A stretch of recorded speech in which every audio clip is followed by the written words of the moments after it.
esquemas capitalistas, ¿no? Entonces, el sistema jurídico es binario en México a partir de que fundamentamos el esquema de reconocimiento para hombres y mujeres nada más.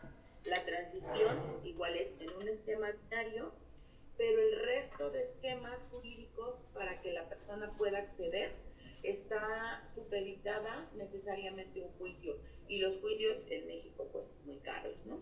No es que sea algo como fácil de acceder. ¿Podemos pasar a la siguiente? Sí. Vamos ahora pasamos la etapa de la niñez, vamos a pasar una etapa maravillosa, la etapa de la juventud. Ahora, compañeras y compañeros, remóntense a esa etapa en donde yo seguramente sé que han pasado de muchísimas situaciones. Ok, les voy a hacer 4 preguntitas. ¿Recuerdas algunos aspectos importantes de esta etapa de tu vida?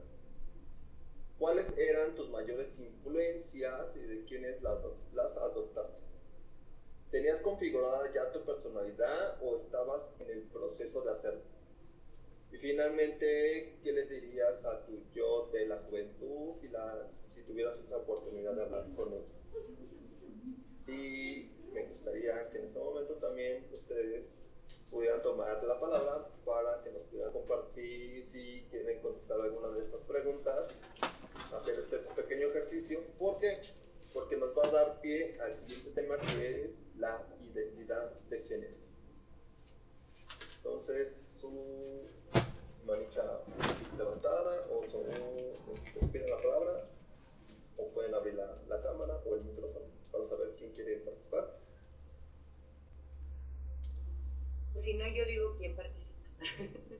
Democráticamente, dice mi amigo. Dice Sharon. Adelante, Sharon.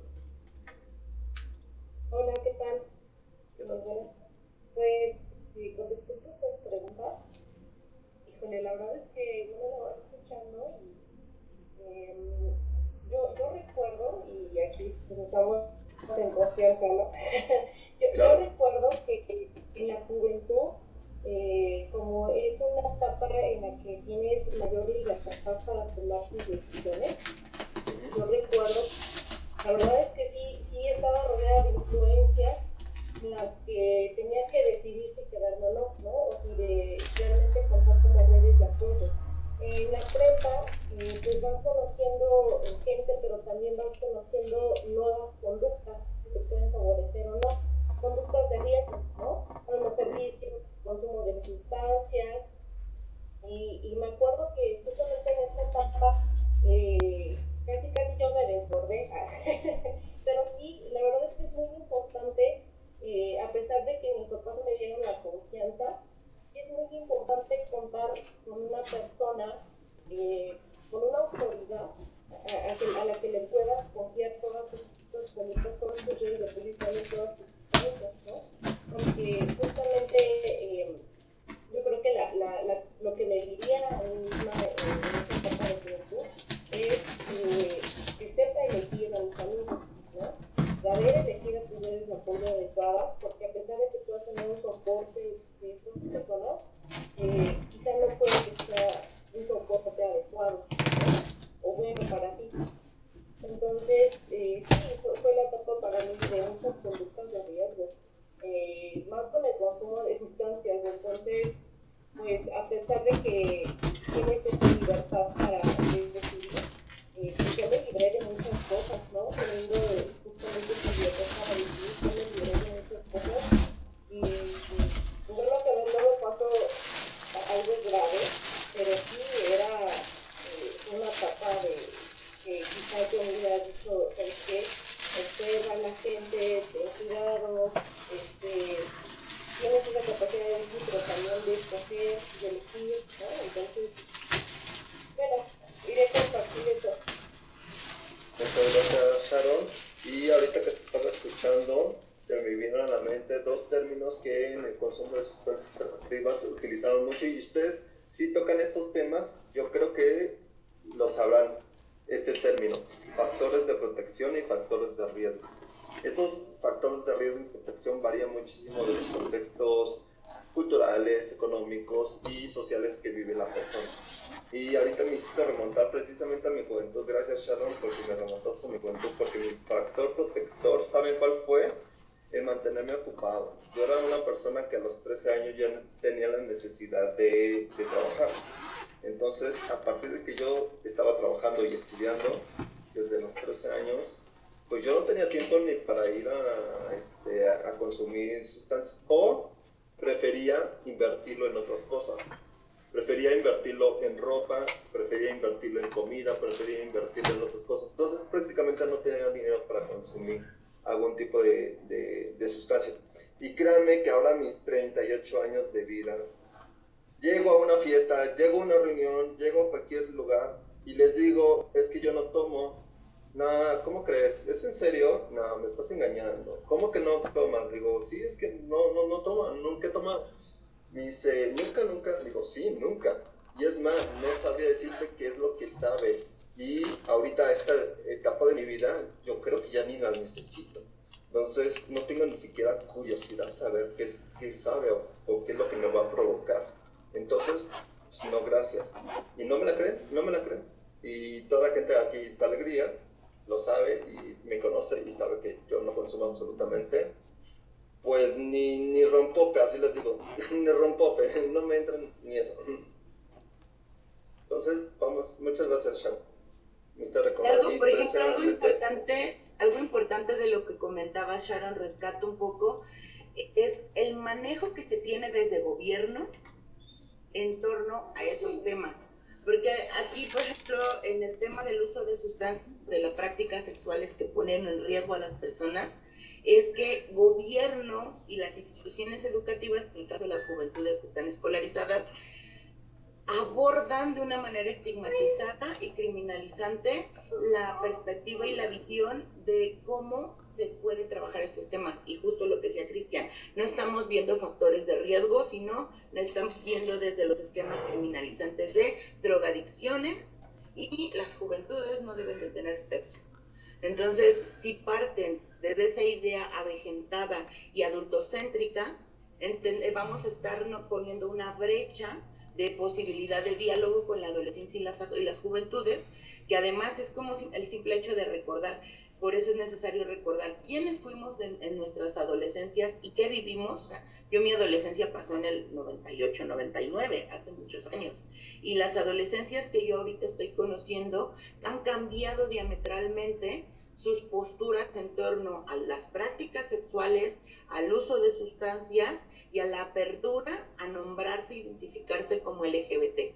Eso, a diferencia de mi juventud y adolescencia, ha cambiado diametralmente. Sin embargo, lo que sí sigo viendo como constante es una criminalización hacia las personas que consumen sustancias y no suprimen el factor de riesgo al ser solo criminalizadas, y una criminalización por prácticas sexuales en la juventud.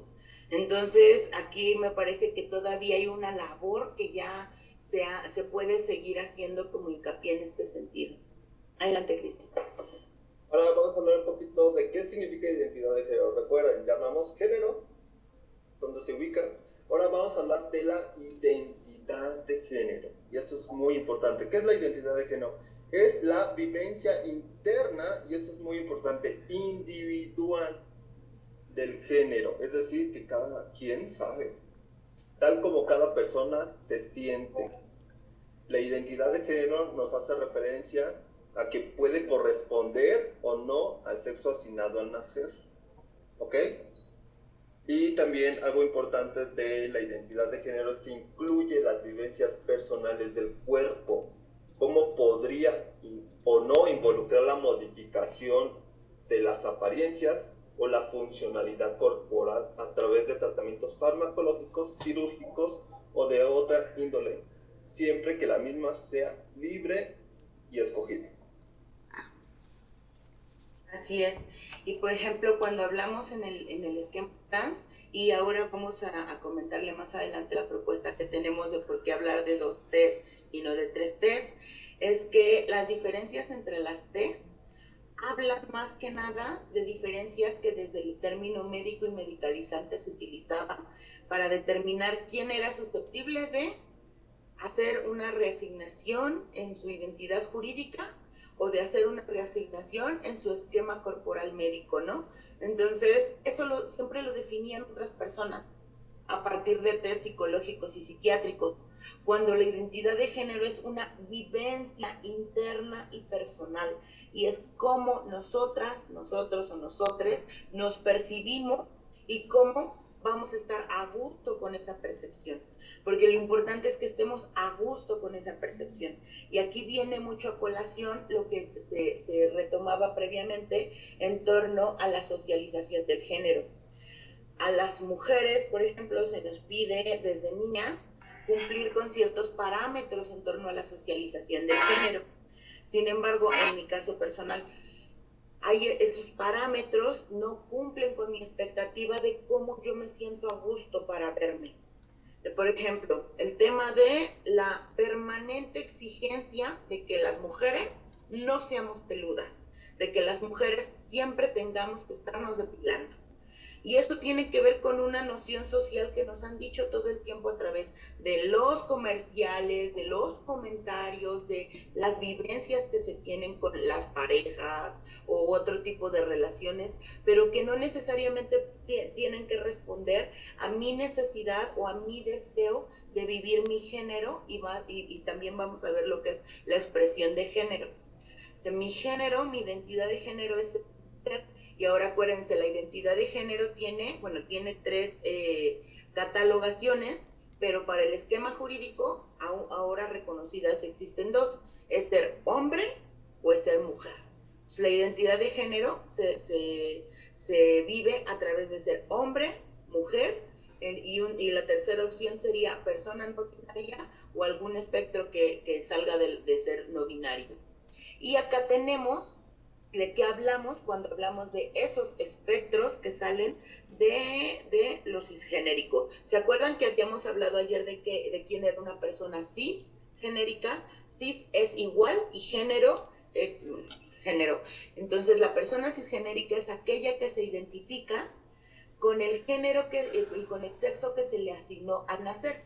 Es decir, su identidad de género va en congruencia con el sexo asignado al nacer y con lo que en la identidad jurídica se le determinó como primera vez en su acta de nacimiento. Y las personas trans, a diferencia de las personas cisgénero, son aquellas que no se identifican con ese sexo asignado al nacer y que no tienen una congruencia con la identidad de género que ese sexo asignado al nacer se le reconoce en su acta de nacimiento primigenia. Ya existe la posibilidad de transicionar en muchos estados de la República, no en todos. El primer estado en reconocer a través de la identidad de género en México esta posibilidad de transición fue la Ciudad de México, ya como ley. Y ahí tenemos como un paraguas. Aquí nos señala, cuando una persona nace, se le asigna alguno de los 2 géneros. Entonces somos hombres o mujeres.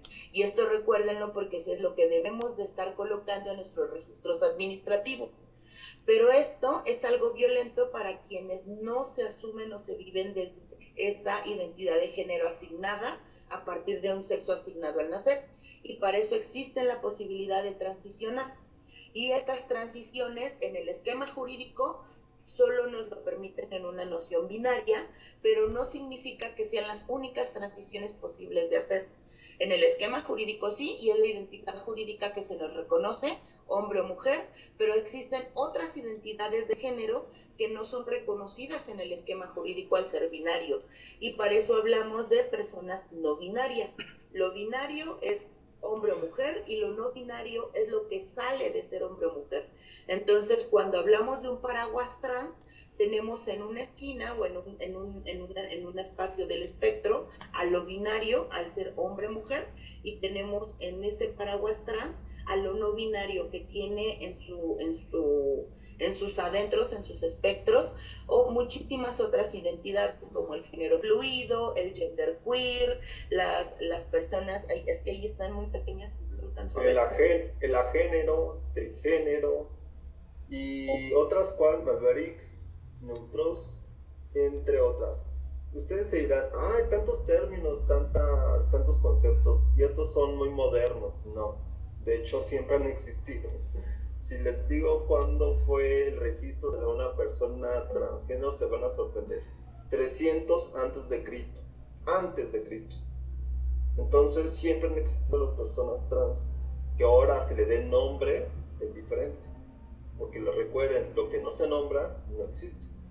Y ahorita se están nombrando las personas no binarias. Ojo, las personas binarias no nos están pidiendo existir, ellos ya saben que existen, siempre nos están invitando a que nosotros les pronunciemos de manera correcta con los pronombres que estas personas utilizan.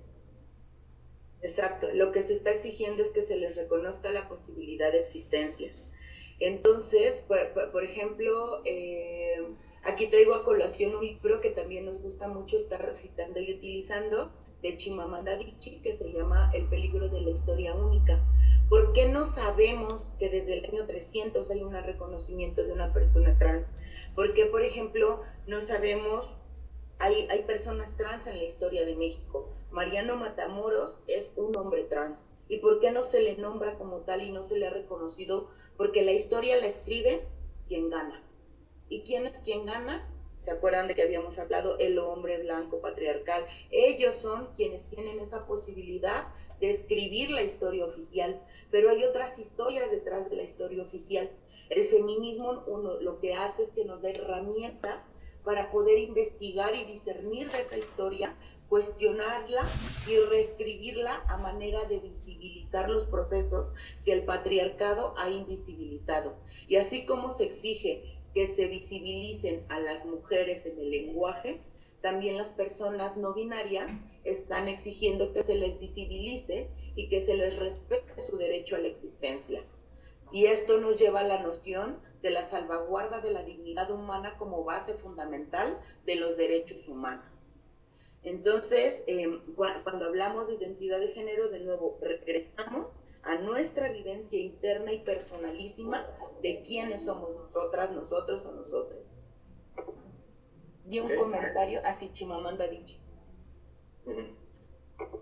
Okay. No sé si tengan alguna pregunta. Yo sé que a lo mejor estos términos no están tan familiarizados y entrar en cada uno es como muy complejo, pero yo los voy a hacer una pequeña invitación.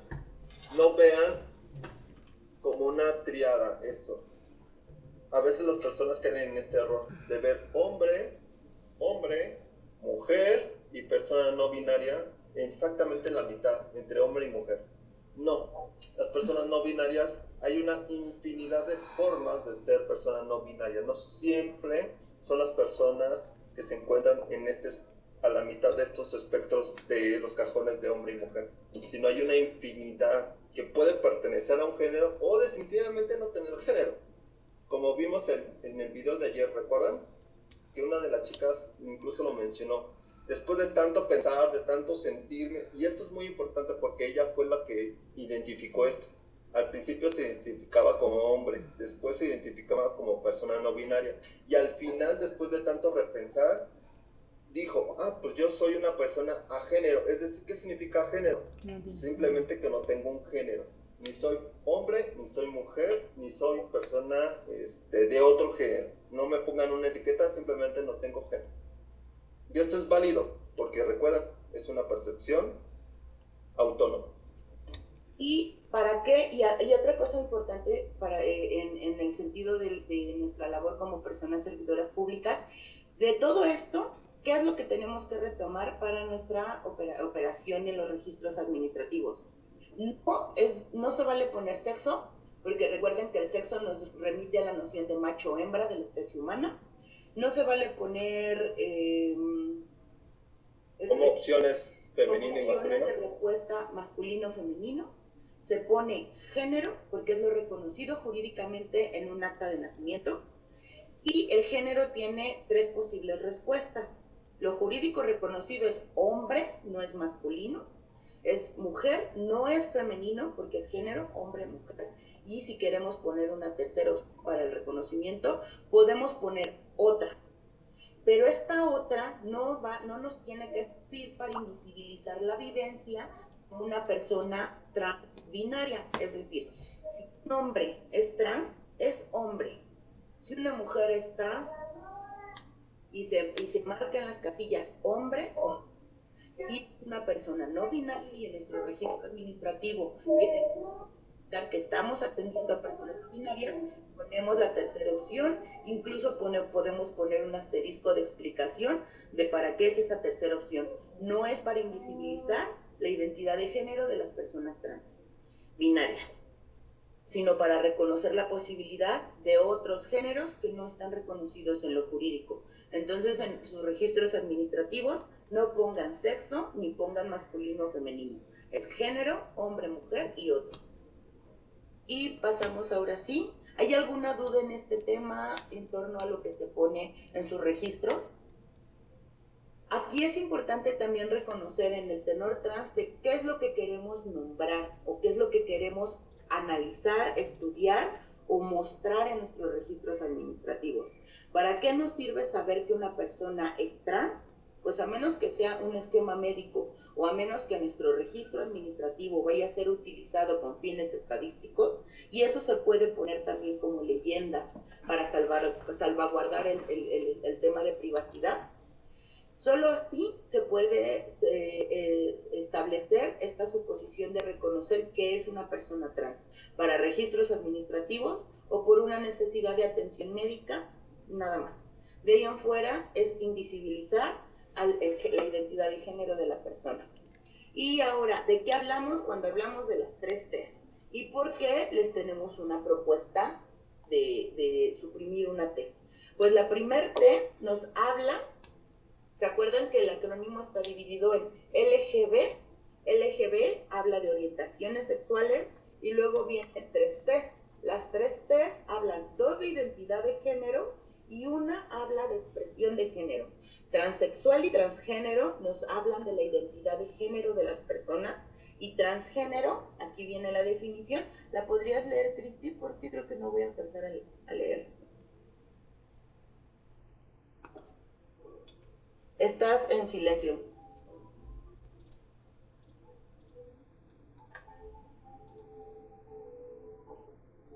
Ok, ¿ya? Sí, ok.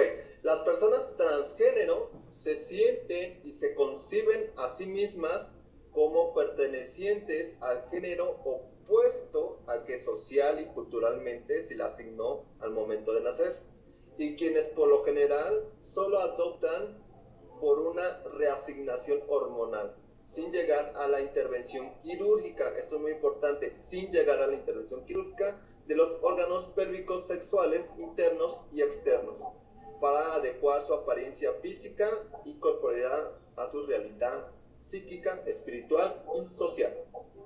En pocas palabras, una persona transgénero es lo que ya les había comentado Alegría, es esta percepción que no coincide al momento de que nos asignaron nuestro sexo, esta incongruencia. Yo nací con un pene, pero yo soy una mujer, entonces soy una mujer transgénero. Yo nací con una vagina, pero soy un hombre, entonces soy un hombre transgénero. O también puede haber esta posibilidad de ser persona no binaria. Exacto, transicionan entre los géneros. Y ahora, persona transexual. Me voy a saltar ahorita el travesti y voy con la persona transexual. Transiciona en el esquema sexual. ¿Eso qué nos implica? Que son personas que sí tienden a las cirugías, que sí tienden a la hormonación y a la modificación corporal para adaptar su vivencia a su necesidad. Entonces, aquí nos está hablando básicamente de 2 definiciones psiquiátricas y medicalizantes que se utilizaron hace muchos años para determinar si una persona era viable o no para una cirugía, si una persona era viable o no para un cambio de identidad. Era para que terceras personas le validaran a la persona quién era. Para eso se usaba estas 2 definiciones de transexual y transgénero. Actualmente son personas trans independientemente de si se van a operar o no, de si se hormonan o no, porque además acceder a las operaciones es carísimo. Acceder al esquema hormonal es barato, pero sigue siendo un gasto. Y de hecho hay una diferencia de género en el tema de las hormonas. Las hormonas femeninas Las hormonas que predominan en las mujeres, que son progesterona y estrógeno, se venden al por mayor en cualquier farmacia. Y las podemos encontrar como estas píldoras del ciclo de cada 28 días o la píldora del día siguiente. Todas estas píldoras son estrógeno y progesterona que se venden al por mayor. Pero la testosterona es una hormona que, si bien puede ser vendida de la misma manera, no se tiene esa accesibilidad. Entonces es más complicado para un hombre trans que quiera acceder a la hormona, a la testosterona, y acceder a ella en una farmacia, como si se puede acceder al levogestrol, por ejemplo, ¿no? Entonces ahí hay un sesgo de género. ¿Cuál es la razón? Es un sesgo de género. Las mujeres se tienen que cuidar su ciclo menstrual para no embarazarse, y hay un buen de métodos para ello. Y esa es la misma hormona que una mujer trans puede consumir para su cambio, para iniciar su cambio hormonal. Pero los hombres trans no. Entonces ahí hay una diferencia de género, y hay un estudio de Paul Preciado, que es un investigador trans, en donde nos habla de esta diferencia de género en torno a la medicalización y las hormonas. Igual se los hacemos llegar porque me parece muy interesante cómo nos plantea cómo, si eres mujer, puedes acceder a esto porque va a tener un beneficio para mí como hombre, pero la testosterona no tiene un beneficio para mí como hombre si la consume una persona que yo creo que está renunciando a un género en el que no le estoy dando permiso como hombre de acceder. Entonces, médicamente, no le doy ese acceso. Y pues esas son las dos diferencias entre la primera T y la segunda T. Por lo tanto, lo que se propone es que se use una T para ambas, porque las dos están señalando el tema de la transición en cuestión de identidad de género. ¿Y de qué hablamos cuando hablamos de la tercera T? Que es el travestismo. No hablamos de una identidad de género, hablamos de expresión de género. ¿Podrías leer? Exactamente. ¿Ya? Sí, las personas transvestis, en términos generales, son aquellas que gustan de presentarse de manera transitoria o duradera una apariencia opuesta a la del género que socialmente se le asignó a su sexo de nacimiento, mediante la utilización de prendas, actitudes o comportamientos. Así es. El travestismo se significa y se representa en 3 ámbitos. El primer ámbito es el laboral. No sé si ustedes ubiquen a personas travestis que lo utilizan en medios televisivos como La Roña, por ejemplo, como ¿cómo se llama? Víctor Trujillo. Víctor Trujillo tiene un personaje que creo que ya no lo saca, que se llama La Beba Galván, y otros personajes de hombres que se travisten de mujeres para hacer sus personajes televisivos o que se utilizan para otros ámbitos laborales. El segundo ámbito del travestismo es el lúdico, y ahí encontramos a las personas que se travisten por diversión, porque vamos a la marcha LGBT, porque vamos a salir de antro y me quiero travestir, porque estoy en un taller de travestismo y de exploración de la parte masculina. Hay otro esquema que no es laboral, ahora es lúdico, para el travestismo. Y el tercer ámbito en donde se representa el travestismo es como la antesala de la transición, es esta iniciación en la exploración de la expresión de género que yo tengo, porque la expresión de género que yo tengo no me es satisfactoria. Entonces el travestismo también puede ser la antesala de una transición. Y por lo tanto se propone desde sociedad civil que se utilicen 2 T's, no 3. Entonces una T para identificar a las personas que transicionan a la identidad de género, y la otra T para identificar a la expresión de género. Y ahora vamos a definir adelante qué es la expresión de género. Sí, para cuestión de transvesti les voy a hacer una recomendación. Es un documental partido en 2 partes que se la pueden encontrar en YouTube, que se llama Mi marido es transvesti. Está buenísimo para poder identificar que esta parte de la expresión de género del transvestismo no tiene nada que ver con tu orientación sexual. Son 3 casos de personas heterosexuales en donde el hombre practica el transvestismo. Así es. Ese documental está buenísimo, igual si se los haces llegar. Sí, ahorita lo colocamos en el chat. ¿Podemos pasar a la siguiente? Tengo una pregunta antes de pasar así súper rápido. A ver, entonces, ¿cuál es la diferencia de identidad de género y expresión de género? A esa vamos. Ok. Muy bien, y ahora, ¿qué es expresión de género? ¿Se acuerdan que la identidad de género estaba en nuestra cabeza y es nuestra vivencia? Es cómo nos identificamos en torno al género, que es una construcción sociocultural. Ahora, la expresión de género.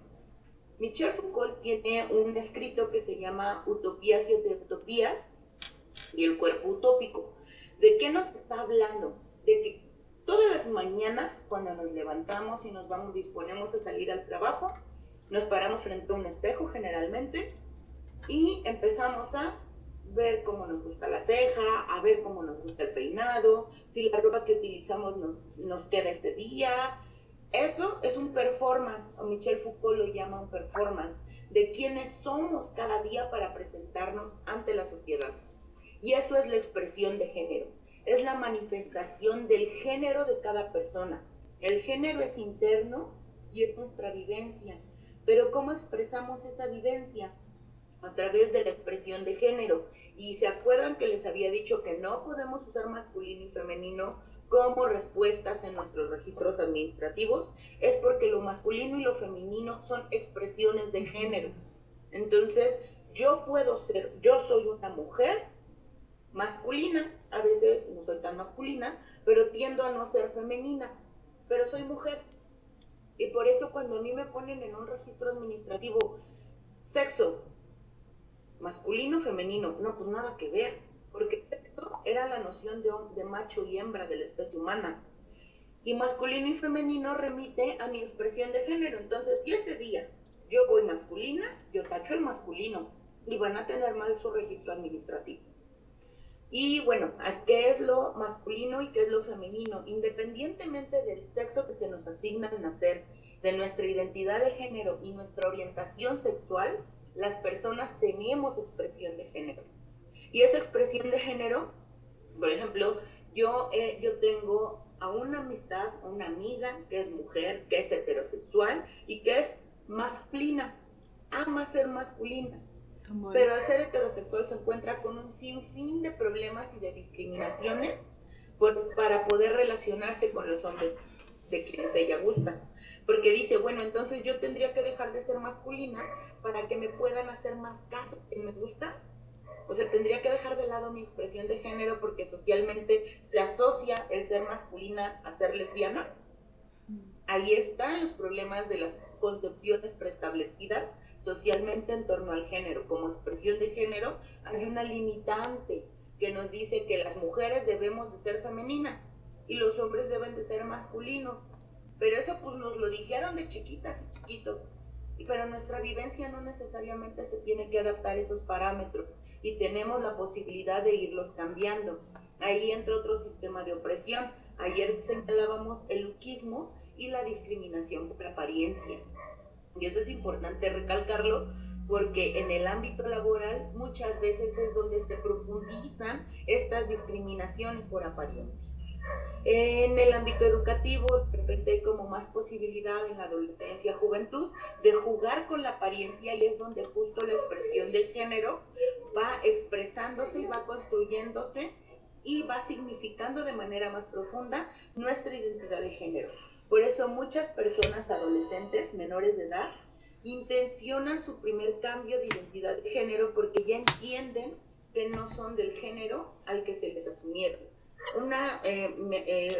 En temas de investigación de pediatría, la identidad de género de una niña o un niño, cuando no se le socializa en un tercer género, claro, se puede empezar a identificar a partir de los 4 años. A partir de los 4 años, quien conviva con niñas ya puede empezar a ver que dice, sí soy niña, o que quizás si tiene libertad, dice, no, realmente no me gusta eso, me gusta lo otro. Pero eso no necesariamente quiere decir ni que el niño o niña sea homosexual, la orientación sexual se da más adelante, la determina la persona y la nombra la persona más adelante. Simplemente quiere decir que no le gusta lo que le están dando para que sea quien alguien más le está diciendo que es. Y eso tiene que ver con su expresión de género, con ser masculina, masculino, masculine, o femenina, femenino y femenino. Que se pone allí la E también, porque las personas binarias tienen expresiones de género masculinas y femeninas. Y también andróginas. ¿Y qué es lo andrógino? Pues es una expresión de género en donde no encajan en este binarismo de género. Es una disidencia en donde definitivamente es cuando queremos encasillar a esta persona en masculino o femenino, o femenina o femenino, y no encaja. Entonces a estas personas tienen una expresión andrógena, andrógino o andrógino. Y vamos a ver un pequeño video para ver un caso de una persona andrógina, que tiene una expresión de género andrógeno.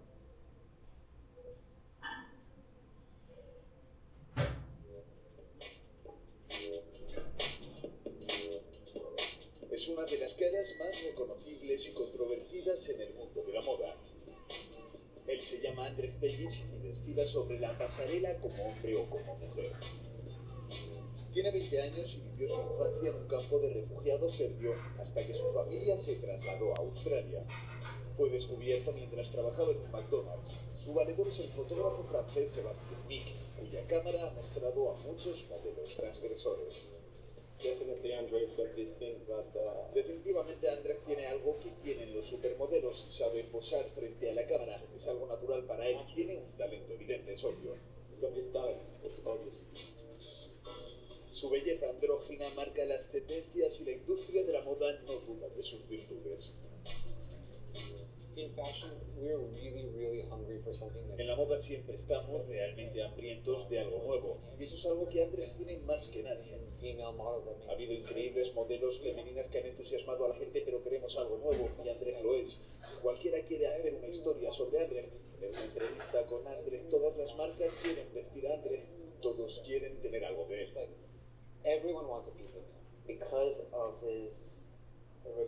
Por su originalidad, porque es único, porque hay mucha atención puesta sobre él, hay una posibilidad de que sea sobreexpuesto.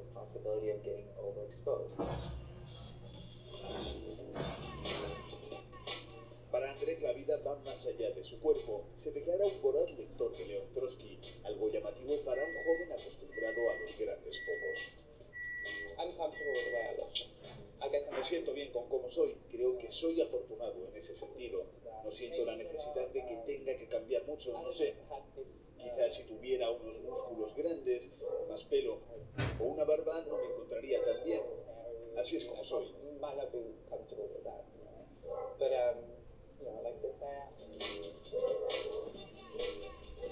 Y así ha desfilado como una novia para la firma de Jean-Paul Gaultier, también para Vivienne Westwood. Pero no descarta que su carrera dé un giro. Ha rechazado una plaza en la Universidad de Australia y si en la moda no le va bien, le gustaría estudiar económicas o derecho.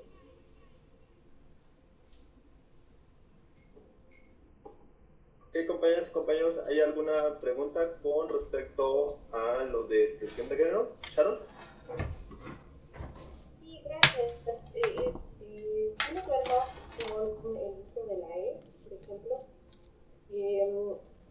¿Cuál es la diferencia? Y eso tiene que ver también para darle un trato digno, ¿no? A una persona dentro de la población. ¿Cómo podría utilizar o cuál es la diferencia entre andrógine y andrógina y andrógino? Tiene que ver la E, porque a lo mejor, no sé, esto es para que ustedes me corrijan si me equivoco.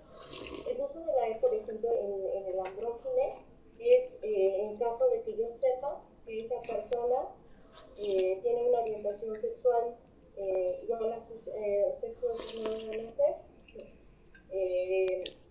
tiene su identidad de género, no sé, femenina. Esto es muy, son muchas cosas, pero No te preocupes. ¿tiene que ver con la orientación sexual el uso de la E? No, identidad de género, recuerda, es lo que jurídicamente se reconoce y no es lo femenino. Es el ser hombre, mujer. Y lo no reconocido es lo no binario. Y ser una persona andrógina tiene que ver con nuestra expresión de género. ¿Qué es la expresión de género? La apariencia. Cómo nos mostramos socialmente. Hay personas que gustan de salir a la calle de manera andrógina. Es decir, que no quieren que se vean como hombres masculinos, ni quieren verse femeninos y que no los identifiquen como mujeres, sino que sean personas andróginas. La identidad de género es lo no binario y la expresión de género es andrógina. Entonces, la expresión de género, yo soy mujer y puedo salir andrógina a la calle, pero yo no soy no binaria, que sería la identidad de género. Y las personas no binarias pueden ser masculinas, femeninas y andróginas, al igual que un hombre y que una mujer, masculinos, femeninos y andróginos. Es la expresión de género. Por eso no podemos poner, si ponemos género, masculino y femenino, porque no son categorías que correspondan. Hombre, mujer y no binaria corresponden a identidad de género, acuérdate lo que está reconocido. Y la expresión de género pues, no necesariamente la tenemos que saber en un registro administrativo. Nos sirve para dialogar con la persona, pero para preguntarle a la persona o para saber cómo respetar a la persona y no mal generalizarle, lo más adecuado es preguntarle, ¿cómo te gustaría que te nombre? La persona nos dirá si es ella, él, ella, y cuando tengas duda en cómo nombrar un ella, las personas generalmente cuando tienen esa posibilidad de nombrarse como ellas, también saben cómo explicar las conjugaciones para su persona, para dirigirse a su persona.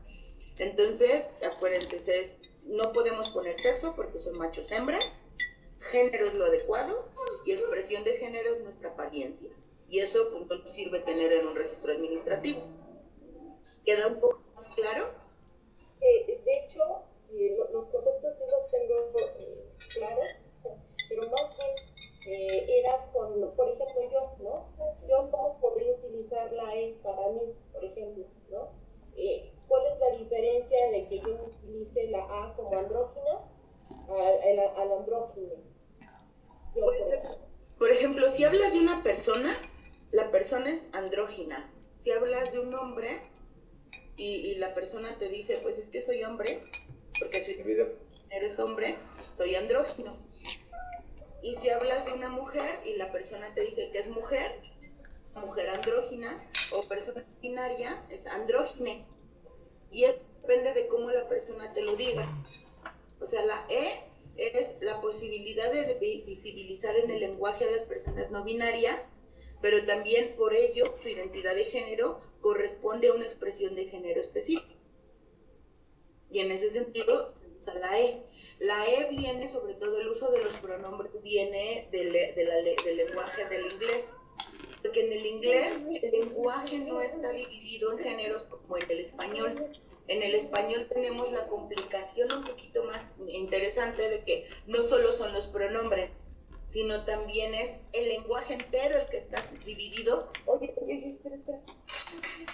Es el lenguaje entero que está dividido en hombres o mujeres, en masculinos y femeninos, invisibilizando cualquier otra posibilidad de existencia. En inglés no tiene género su lenguaje más que los pronombres. Por eso es tan diferente el uso y viene la tradición del inglés, pero por ejemplo, para saber cómo utilizarlo, no sigan a la RAE de nuevo, no sigan a la RAE, sigan a la Academia Mexicana de la Lengua. En la Academia Mexicana de la Lengua ya han estado dialogando sobre las posibilidades de enunciar y nombrar a las personas no binarias y el reconocimiento de las identidades de género jurídicamente no visibilizadas.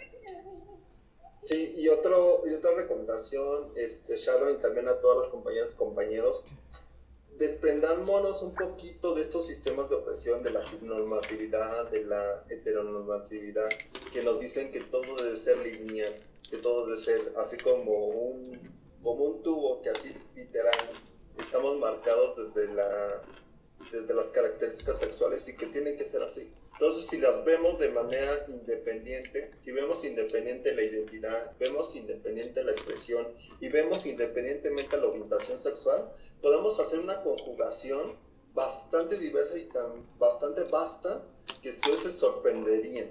Las personas somos así, somos diversas, somos plurales. No podemos encajarlas solamente en dos casillas porque hemos visto que el sistema binario es injusto y sobre todo es incompleto.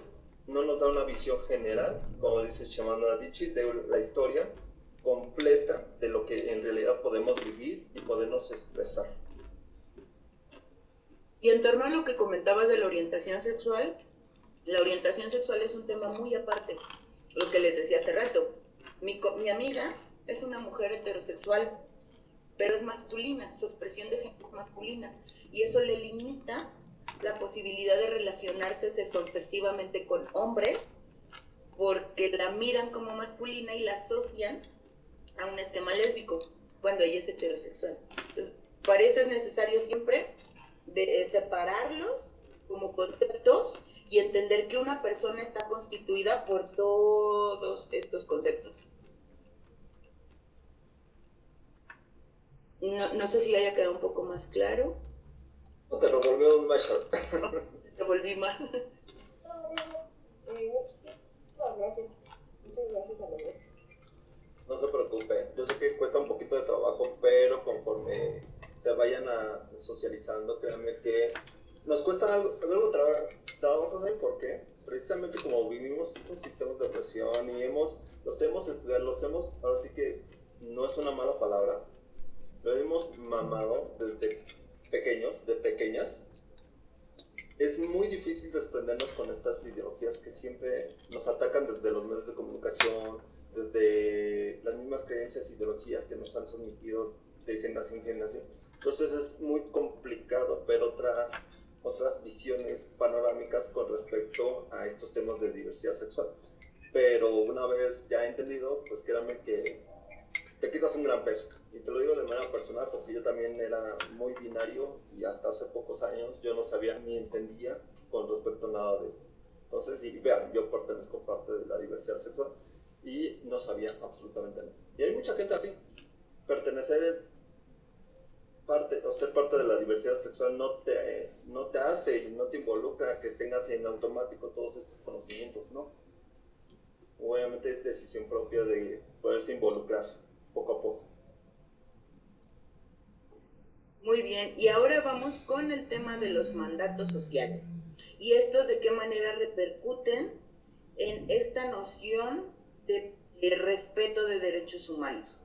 Los mandatos sociales son aquellas sentencias que nos dijeron o escuchamos de temprana edad y que asumimos como absolutas verdades, sin cuestionarlas o preguntarlas si existe la posibilidad de excepciones. Lo que les decía, hay un esquema central en donde se vive desde el privilegio y lo excluido son las márgenes. ¿Y cómo se transmiten o cómo se significan estos mandatos sociales? ¿Podría explicar, Cristi? Sí. Oír, es decir, todo lo que nos llega por otras terceras personas en esta necesidad de tener un sentido de pertenencia a ciertos grupos. Y escuchamos que hay, y aquí voy a hacer referencia a un sistema de opresión, al elitismo. Al pertenecer a un grupo de élite, pues vemos que tienen ciertos privilegios y la gente tiende a buscarlos. Ayer les mencionaba, por ejemplo, no sé si este fue el grupo o fue el anterior, pero se los comento. Hay unos productos de belleza que se llaman skin bleaching, que son productos de belleza para aclarar la piel. ¿Y saben cuál es el lugar donde más consumen skin bleaching en el mundo? Ni se van a sorprender. El 94% de los skin bleaching, 94%, lo utilizan personas que viven en el continente africano. Vean la influencia del racismo que estamos de la parte occidental, cómo la estamos invirtiendo a estos grupos poblacionales, de decirle, tu tez no tiene validez o no tienes tantos privilegios como una persona blanca. Entonces escuchamos y queremos pertenecer a esos grupos, entonces esos mandatos sociales de querer ser blanco. Vean el caso de Michael Jackson, lo que hizo. Hay una película aquí en México, ¿no? Angelitos Negros, que también nos habla acerca de eso. Pensar hasta no lograr la independencia. No sé si compañeros han escuchado esa frase que algunas personas les han dicho en sus senos, en sus redes familiares. Es hasta que no logres tu independencia, harás lo que tú quieras. Mientras, aquí se hace lo que aquí se dice. Esa libertad de pensamiento deberíamos de tenerla desde que somos seres humanos, no desde que tenemos una independencia económica. Pero bueno, ideológicamente se ha venido así traspolando. ¿Cómo sentirnos? Eso es lamentable. Así, adelante. Iba a participar rápidamente en el tema del racismo. Tenemos un entendimiento sociocultural un poco erróneo de lo que es el mestizaje. El mestizaje es uno de los elementos que activa el racismo como sistema de opresión, porque el mestizaje no es la conjunción de varios pueblos para conformar una diversidad étnica. El mestizaje tiene la intención de que los pueblos que son oprimidos se blanqueen y empiecen a tener un passing. Un passing es un pase, tal cual, un passing para parecernos a la gente que ejerce el privilegio. Entonces, el mestizaje es uno de los procesos de blanqueamiento fundamentales que se nos ha venido enseñando desde la primaria, como la diversidad étnica. Pero cuando revisamos históricamente cómo ha operado el mestizaje, lo que vemos es que es este proceso de blanqueamiento de las poblaciones no privilegiadas para lograr obtener un passing y normalizar la apariencia a estándares que son de mandato social. Exactamente, y también este passing para las personas trans.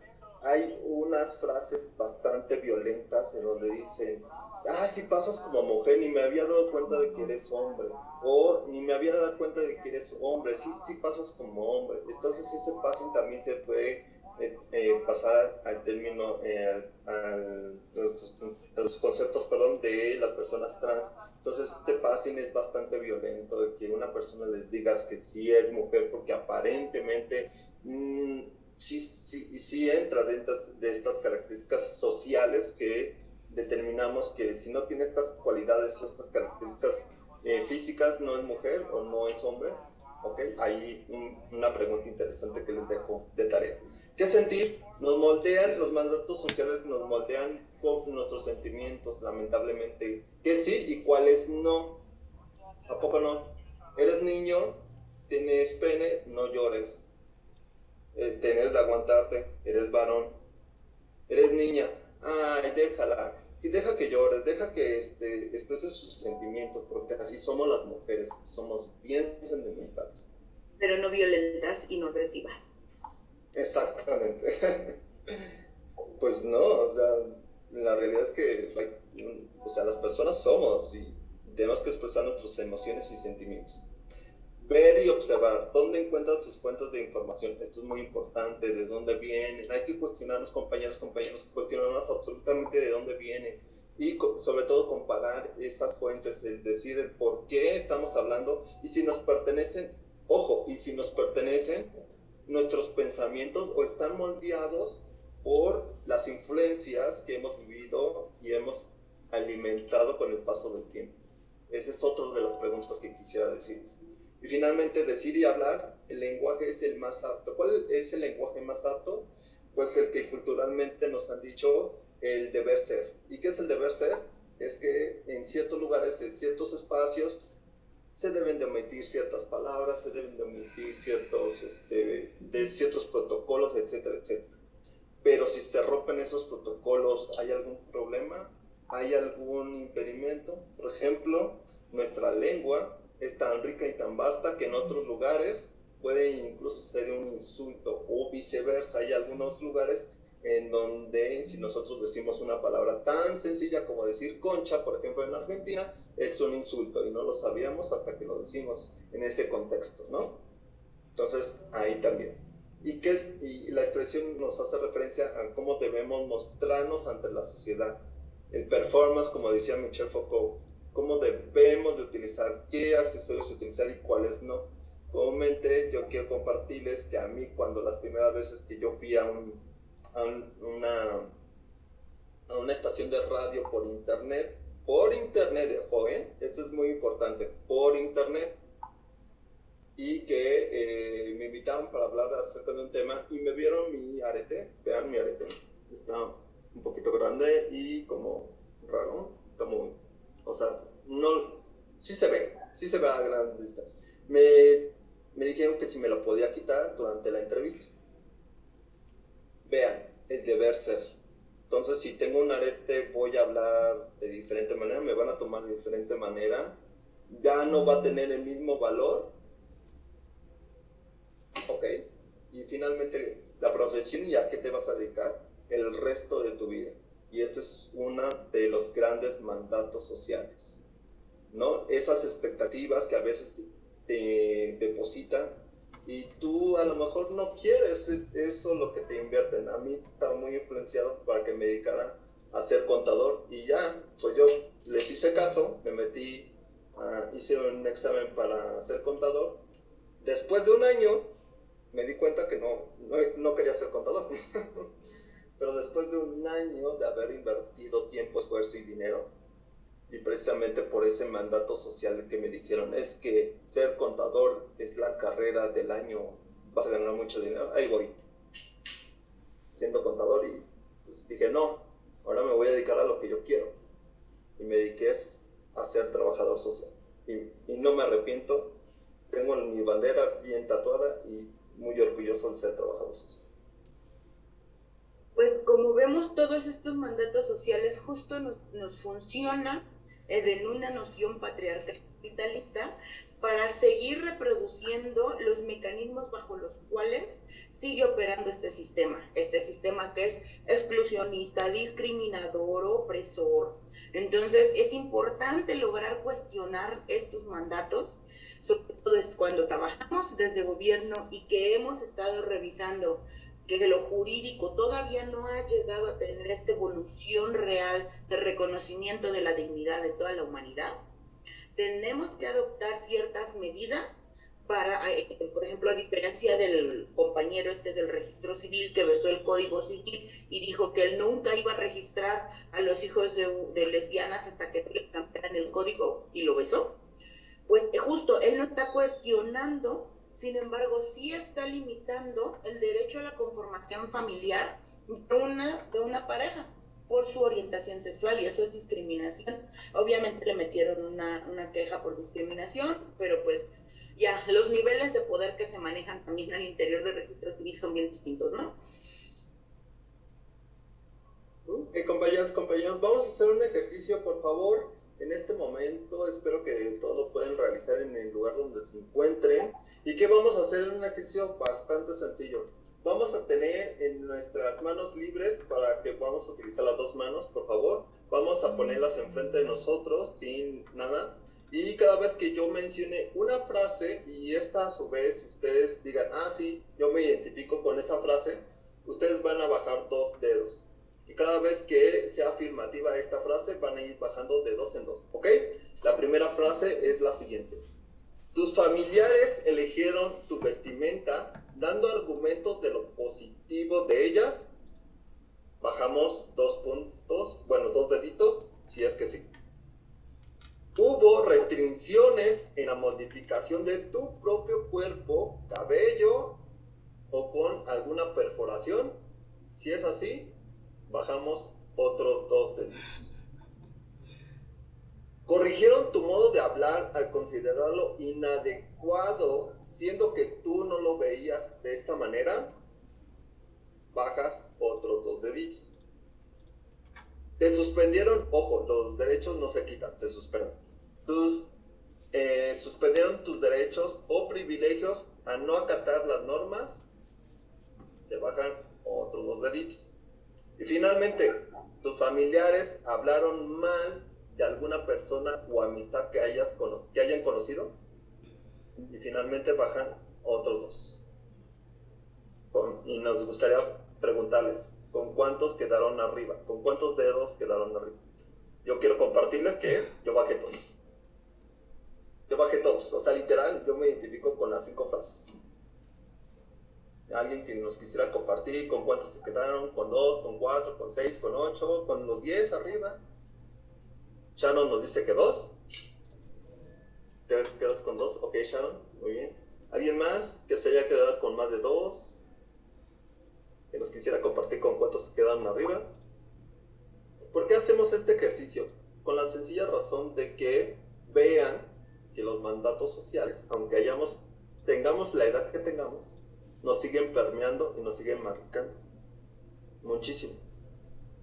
¿Qué vamos a hacer ahora con esos mandatos sociales, con las generaciones con las que convivimos, que son las generaciones que vienen? ¿Qué vamos a hacer? ¿Vamos a seguirlas perpetuando? ¿Vamos a modificarlas? ¿O qué vamos a hacer con ellas? Vamos a hacernos ese cuestionamiento, compañeras, compañeros. Espero que este pequeño ejercicio las haga reflexionar con respecto a los mandatos sociales. ¿Alegría? Y pues bueno, para finalizar, más bien quisiera revisar si hay todavía dudas en torno a identidad de género, expresión de género, y lo que en temas de nuestra labor como personas servidoras públicas estaríamos revisando y representando. Y mañana les vamos a hablar de orientaciones sexuales, y pues de ahí en fuera agradecerles como el haber estado. Me parece que es como, sobre todo, como muy valioso el hecho de que ustedes puedan participar y nos puedan retroalimentar con sus experiencias y sus vivencias las cuestiones de los temas que estamos hablando, porque a la hora en que identificamos estas temáticas dentro de nuestras vivencias, vamos a poder también identificar cómo transmitirlas de manera adecuada en nuestra labor como personas servidoras públicas.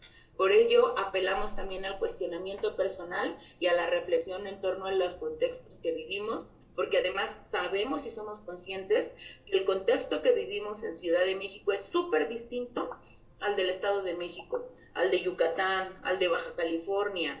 Yo soy del Estado de México, por eso sé la diferencia que se vive de una entidad a otra en torno a discriminación y a violencias. Adelante, Cristi. Sí, vamos a finalizar con un pequeño juego que se llama anagramas. Son palabras en donde sus letras están revueltas y tienen que descubrir la palabra. Si en 30 segundos ustedes no detectan la palabra, como no quiero utilizar el término castigo, sí, pero como consecuencia, vamos a decir qué es lo que nosotros sabemos con respecto a ese concepto. ¿Les late? Y ahora sí vamos a utilizar la misma técnica que la vez pasada. Vamos a elegir a 5 personas para que estén atentas a estas 5 personas. También si quieren participar más personas, nos lo hacen saber alzando la mano. La primera de ellas va a ser Mitzi, para que esté atenta. Mitzi, por favor. Después Joaquín, después Socorro, nos vamos después con Armando y finalizamos con Karina. ¿Vale? Entonces ya elegimos a estas 5 personas que nos van a ayudar con los anagramas. Mitzi, si puedes abrir tu micrófono, por favor. ¿Andas por ahí, Mitzi? Mitzi.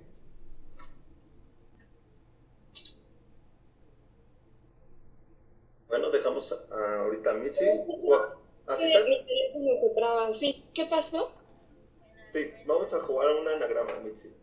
Y en el anagrama, tienes un tiempo limitado para encontrar la palabra oculta. Aquí está el tablero, Mitzi. No sé si logras verlo y elige uno de los números para ver cuál es tu palabra. 11. ¿El 11? Sí. Ok, vámonos con el 11.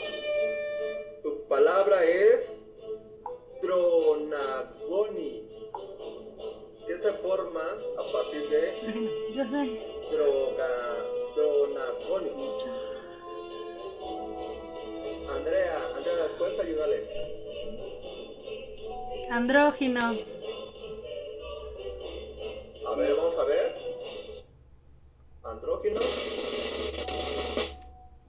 Muy bien, andrógino. Mitzi, ya te ayudaron, te salvaron.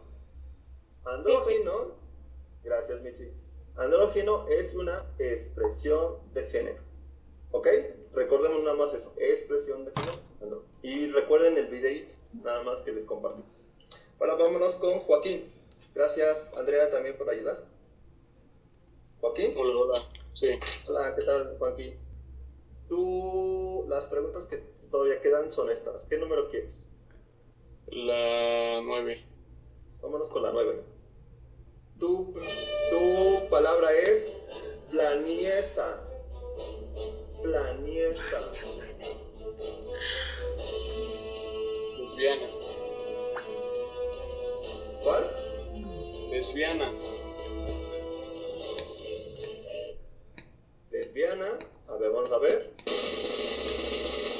Muy bien, lesbiana. Y el día de mañana, gracias Joaquín, mañana vamos a ver que lesbiana es una de las orientaciones sexuales que existen. Una de tantas que vamos a ver el día de mañana.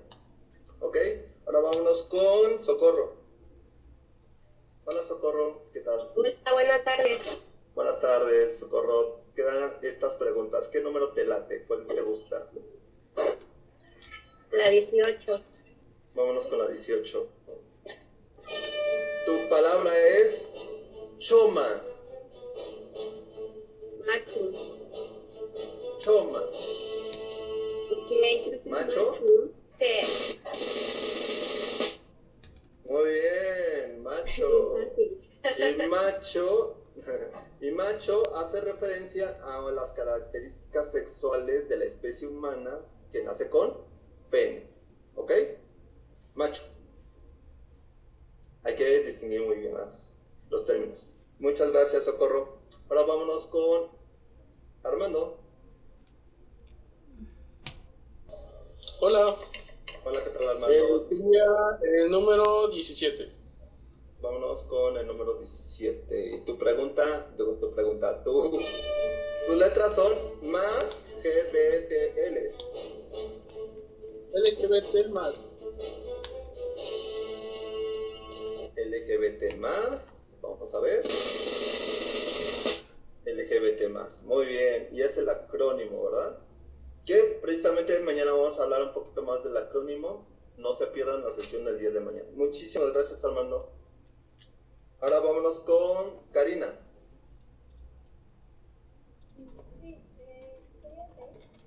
Número 6. Tu palabra es